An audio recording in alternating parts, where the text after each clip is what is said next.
Hi, it's Wednesday, June the 9th, and this is Father John Barry. Day to Day with St. Joseph.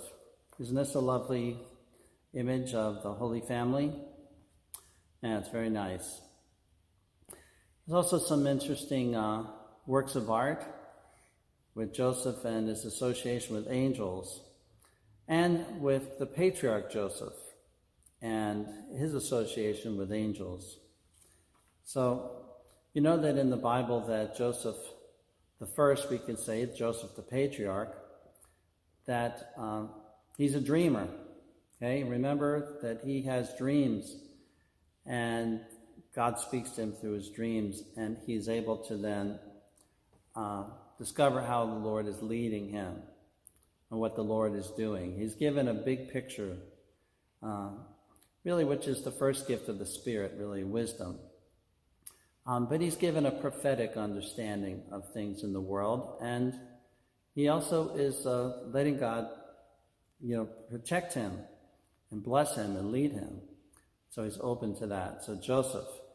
So he is the son of Jacob, and I think he's like son number 11.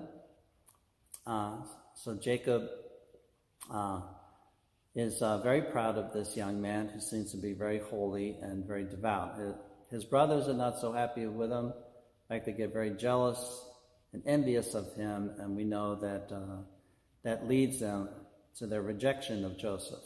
And he's cast away. And that's how he ends up in Africa. So we've commented once before how it's interesting that St. Joseph will also end up in Africa. He goes there in haste because somebody else is also trying to do away with him and do away with Jesus and Mary. And so he makes haste and he goes to Africa. So the two stories are interesting, and the first one is finds his dreams mostly in Africa, and God leads him to save Jacob and his family and Israel, the Israelites, the Jews, so they can come and eat and last through the famine. But unfortunately, then they fall into, what's the right word, substitute or slavery under the Egyptians. That doesn't work out too good for hundreds of years. But the dreams of Joseph then, he has them both in Israel and he has them in Africa. And just a fascinating thing that they're both dreamers and they both have angels visiting them, and a lot in their sleep. It's like a dreamy, prayerful state. It's like you're in meditation through the day, always looking for the Lord, looking for his presence, seeking him out, looking for him in the present. So you fall asleep, but you've been seeking him all through the day, and that seeking keeps going through the sleep. And sometimes the Lord can sort things out or help us to see things better when we lay at rest and just let go. And perhaps it's part of the reason for rest. But we have Joseph then getting dreams, our Saint Joseph, that will be all part of his guardian role to Jesus, his guardian role to Mary, his protective role. And he's asked to raise the child, and so God will provide. So we call this the divine providence. And in fact, I'm in a hall of divine providence, and this picture is here. So there's a connection. I'd also like to show you then just a couple of these paintings of the two Josephs and the story of it. Here is Joseph the patriarch, and he had two dreams in his youth, and you can read it in Genesis 37. And he unwisely confides in his brothers, who are already jealous of him because, though he's younger than they, he is favored by their father. But he's saying, I'm having dreams. God is blessing me. Well, they don't like that. And as a result, they sell him into slavery. So in Egypt, in prison, after being falsely accused by Potiphar's wife, who has attempted unsuccessfully to seduce him, he becomes an interpreter of dreams. He tells one fellow prisoner, and he's thrown in the prison because of Potiphar's false accusations. This is what she does to him for not consenting to lay with her.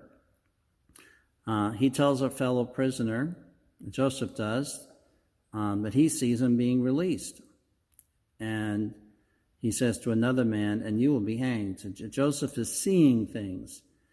So the man who is released eventually brings him to the attention of Pharaoh as a man who can tease out the meaning of dreams. So it is discovered that Joseph can interpret dreams rather well. And so he's promoted in his position and later gets recognized by the Pharaoh to interpret these disturbing dreams he is having. So Joseph the Patriarch's story is about recovering from an almost fatal indiscretion and tells us that the truths brought about angel messengers are not always meant to be confided to others. So that was a mistake he made. But later, as he confides what he learns in dreams, and instead it leads to everybody getting saved.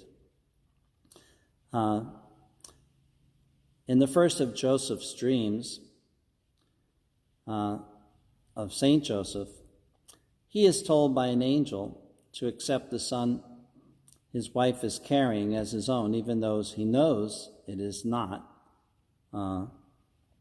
This child is not fathered. But Joseph obeys the angel's commands without making any objection. Read Matthew 1:21. And then in a later dream after the birth of Jesus, an angel appears and tells Joseph that Herod is planning to kill Jesus and that he should take his wife and child and flee to Egypt. It's in Matthew 2, verse 13. So let's look at that picture.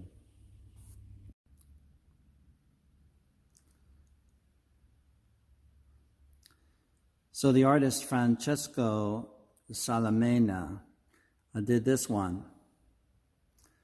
So there's Jesus asleep, and looks like he's been well fed so far.